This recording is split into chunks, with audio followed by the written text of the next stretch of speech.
the show, let's meet our panel. She is an entertainer, activist, and a former Miss Black California. Her forthcoming rap CD is called Lakita Garth. Hello,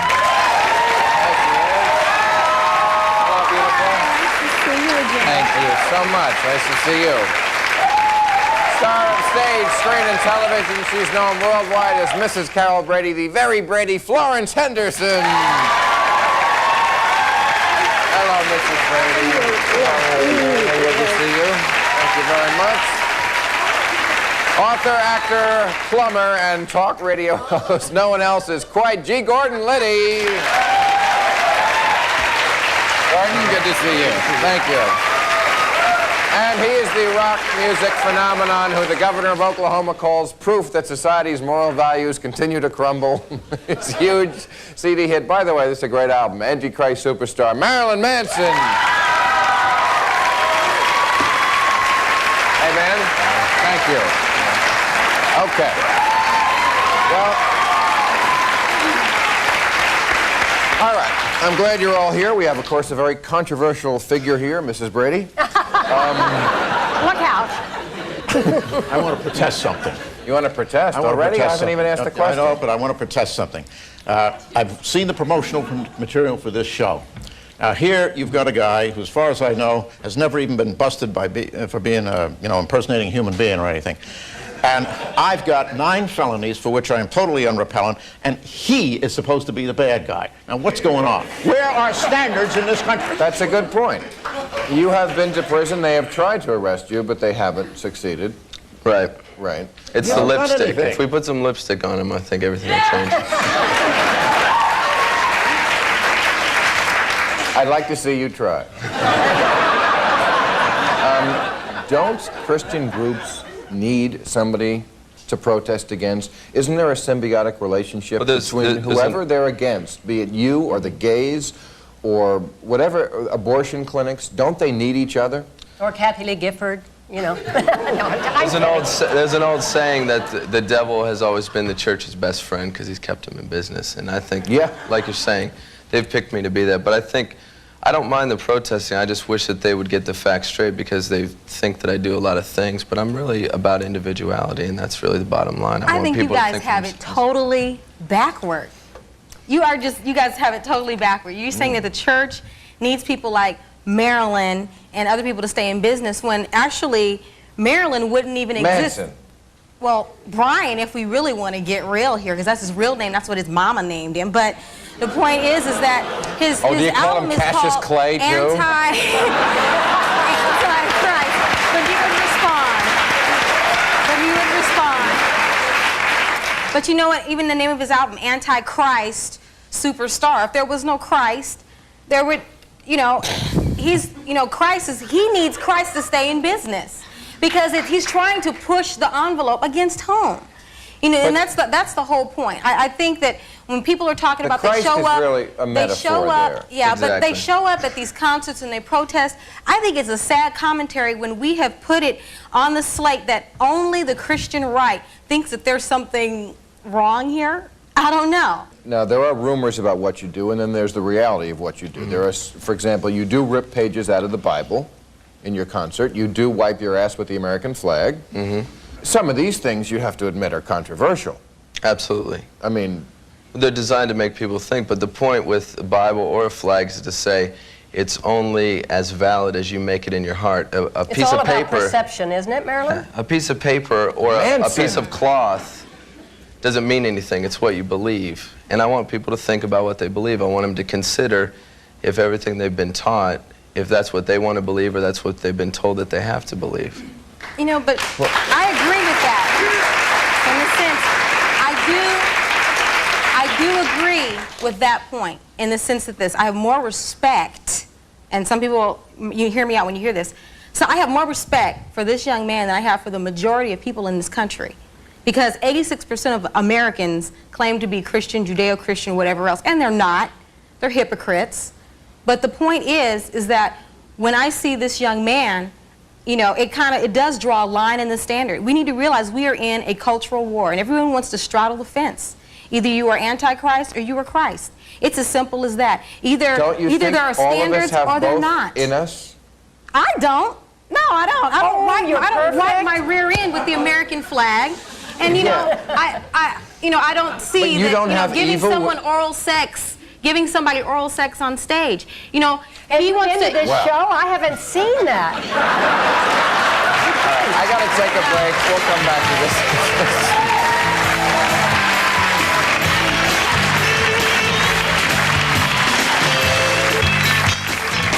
Okay, some of us are old enough to remember what a rock band had to do in former days to upset parents. And it really wasn't very much, right? I mean, the Beatles, when they first came out, had long hair. It wasn't really much longer than yours, Gordon. I'm not kidding. It was not long hair, and they were apoplectic. You know, talking about that and how people look and their, you know, perception and the way people look at you and go, my God. But you know what? I look back, seriously, I look back at the early Brady Bunch days. I look like the Antichrist. That hair and the skirts and the platforms, right? We went through some of the things over the course of time. Now, in 1956, when Elvis went on Ed Sullivan, they wouldn't show him below the waist. Right, Do you know this? I mean, this was history. Yeah, I remember it on the Ed because Sullivan. that would upset, I guess, America. In 1967, Mick Jagger went on with the Rolling Stones. Ed Sullivan couldn't sing the lyrics, "Let's spend the night together." He had to change it to "Let's spend some time together." And I think along the way, if you put what the rock groups were prohibited from doing with what kids were doing, there is a difference. I mean, in 1956, when that was what pushed the envelope, the troubles in the school were chewing gum and patent leather shoes that could see up a skirt. But Bill, I was the Today, yeah. they're throwing babies Yeah. out with the bathwater, literally. Now, isn't there a connection there? Well, I think if parents spent more time trying to censor rock music and art and movies and things like that, and they spent the time teaching their kids to appreciate and understand those things and to know what's right and what's wrong, I think that's more time spent, more valuable. It's less about Marilyn, but more about the hundreds of thousands of young people. What motivates them to go out, not just him, but you know, Ozzy Osbourne in the 70s, he was real big. What motivates them to go out and buy a quote-unquote, you know, so-called demon-possessed young man's album? But Lakita, more importantly, what possesses him to go out on stage? No. But see, that's the whole thing. If there were no crowd, if there was no market, you know, he would be out of business. If there weren't people buying his records, making it platinum, and we have to see what's in the psyche of America. Jordan wants to break in, so to speak. I want to break in, so to speak.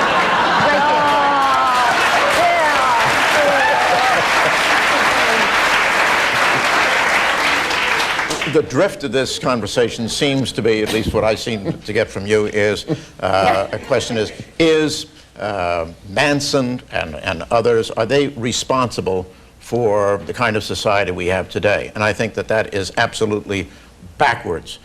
We have a society today without reference to Manson here, in which it is perfectly permitted, and it happens thousands of times, you know, throughout the year, when they take a viable baby from a mother, all the way except for the top of the head, shove a scissors through the base of its skull and suck out its brains, and you're complaining about him.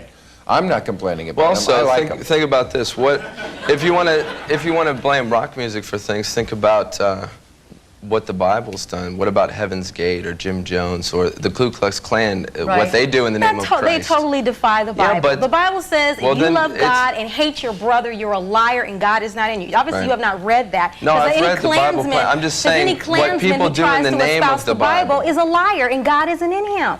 So, you know, if we're going to quote the Bible, you complain that people take you out of context. Don't take the Bible out of context. Oh, but Because the majority of people I'm not taking the Bible out of context. let alone do it. He is not taking the Bible out of context. He is taking Friedrich Nietzsche out of context. That's what But the Bible certainly has been the inspiration for an amazing amount of un-Bible-like activity. That's what I'm saying. Absolutely. And there's been more un-Bible-like activity. Look at our century. Look at the 20th century. You know, all of the mass murders and killings, more people have been murdered outside of the name of religion than have been in the name of religion in this century. That was just in the New York Times a year ago. And that's your big claim to fame? No, it's not. It's not. But why does everybody want? Why does everybody want to put the tag on? You know, oh, the Bible is evil, or we need to question. No, I'm not saying that. I like the Bible. That. I'm just saying I don't like the way people misuse it, just as much as people could misuse it. If you like it, then be the standard and do it. That's the problem. I like it as a book, just like I like the Cat in the Hat. Say there's something and they're not. They say there's something and they're not. I'm sorry.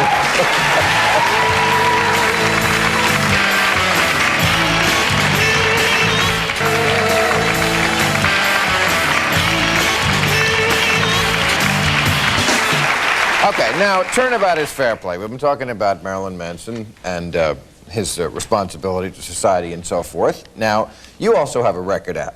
And I have the lyrics to one of your songs, which I think is more irresponsible than anything on one of his records. Because Well, shoot, go ahead. Yes, it says, it talks about condoms. And it says, like the condoms, we sell them, but we won't tell them. It ain't safe, even if you got them.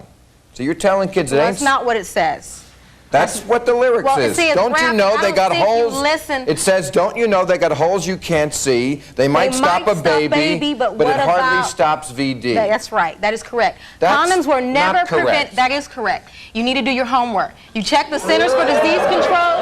You check the Centers for Disease Control. When I testified before the Senate in Washington, D.C., as the Surgeon General, when I testified, it was true. Condoms were never designed to prevent people from getting anything except for pregnant. And we encourage people to use them to stop STDs. There are at least over 50 STDs, counting all the different strains that are out there. 20 of them, at least 20 of them, a condom really can't help you with. Condoms don't care. How can it stop what stops pregnancy without stopping everything else? Because the HIV virus is about 450 times smaller than a sperm cell. And if we magnify that, that's about the size of a football field, would be the size of one sperm cell. So what you're telling horny teenagers is the only thing that you can do is be abstinent. And condoms don't work. So kids are not going to use condoms because they're going to listen to you and figure, well, why should we even use condoms? And that to me is irresponsible. No, it's not. It's responsible because I'm telling them the truth. No sex. We haven't told people the truth. No, you're making an irresponsible suppression of sex throughout history that's made people so violent. I think. Wait a minute. You're making the irresponsible. If you're feeling guilty about having sex, I've never known anyone who everybody wants to have sex. The world is created through sex. The irresponsible assumption is the one that you made is that teenage children are going to have sex no matter what. That's not necessarily true at all. No, it's not. Oh, Gordon. It's not. You know what? I had a lot of teenage companions when I was a teenager. Really? And they were not all running around getting laid. But he was also in prison, so he's got a different outlook. But I wasn't as good looking as you are. As far as being responsible, I take full responsibility for every word that I speak when I go out and I speak to thousands of young people. Well, this is going... And on top of that, I'm encouraging them to do something that is good. You certainly know how to speak, Lakita. Let me tell you that. Well, let me ask you this. Let me ask you this. If I don't get laid, can I sue her because of her lyrics? No, because I don't have anything. I don't have for anything you get, but I would invite you to come out and hang with me and some of my friends sometime. We can do a show together. I'd like to. I'm open-minded. I don't protest Sunday schools or anything. I would love to have dinner and just shoot the breeze with you. But aren't you, Lakita, aren't you hoping that you're... And then you could be with Ted Kennedy one night. I'm sorry. No, aren't you hoping that your CD makes a lot of money, just like Marilyn hopes that he does? Isn't that what it's about? No, it's not. What is it about? Because I've turned down more jobs than I have ever worked because of I will not expose my body, or I won't use foul language, or I won't spread my legs for just any old Joe that comes around. I have a standard that I live up to, and I'm very frank. I'm up front. I'm very honest about what I believe. I hope that you will always be able to live like that. Well, you know what? I think we should encourage other young people to do that. I hope you don't have many challenges in life. Okay. I have very many challenges in life. Yes, and I would like to come. I'd like for you to come to dinner with me and learn what the challenges are. It's very admirable to be idealistic. But I want people to think, but I'm not trying to think I can save the world. Maybe the world doesn't deserve to be saved. You're not Christ. Maybe they only deserve to be entertained before they're all destroyed. You can't judge couldn't who's agree Christ more. and who isn't. And He may have more Christ in him than you do. You can't really say that. You will know a tree. And that's from Mrs. Brady. You will know a tree. All right, we got to take a break. We'll be right back.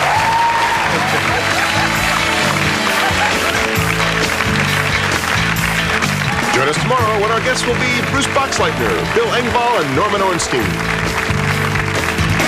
Now, you were about to say Marilyn Manson. Yeah, just about perspectives when we were talking about Christ and me being not like Christ. I mean, if you look at things from a different point of view, one person could see Christ as being someone a lot like me. Someone with long hair, had a lot of fans, a lot of people that fought. He had 12 disciples. That could have been his posse, for all we know. And people were He hung out with being- hookers. But He being drank. like Christ People is were different against than him. being And they Christ. killed him. And they killed him. But And being that's what- like Christ is different than being Christ. No, I'm just saying have a killed him because And I perspective. said, you're not Christ. Well, just like you're not Hitler, Well, I don't you're wanna be not Christ. Genghis Khan, and you're not anyone who's lived and is no longer here on this planet. And so, you know, if we're gonna look at what people said, I What didn't about say that you Elvis? weren't like Christ, but you will know. Definitely not Elvis, because you know you don't swing your hips like he does. But You anyway, haven't seen me. Yeah. you'd be surprised what I've seen. You'd be surprised at what I've seen. Mrs. Brady, I think we've made a love connection. I think it's on. You know, we're going to the prom together. Yeah. So this is what's interesting here, and this is something I've always wanted to ask you, Marilyn. Okay. And since we're on- Manson! No, he Whichever likes you to like. Brian, okay, whatever. For the ladies. Whatever. And since we're on national television, I want to ask you, Okay. what standards do you have and where do you draw the line as far as what is good and what is evil? I have basic principles that kind of exist in all religions, Such even as? Christianity. Such as? Well, the fundamentals, you know, you don't kill people, you know, a basic good person. Okay, so Probably you the belong, same as yours. Do you? No, they're not the same. Guaranteed, they're not the same. You are a minister of the Church of Satan. I'm not a minister of anything. Okay, because I don't know. Rolling Stone, I've heard that you were into the Church of Satan. I assume that you read the Satanic Bible by Anton LaVey. I read both Bibles. Okay. Christian Bible too. Right. Okay, and we know that the Bible has 10 commandments, not 10 suggestions. Right. And there's one commandment in the book of Satan. What is that commandment? I don't know. I don't preach. Kill Lakita either Bible. Garth. You don't? They would like to.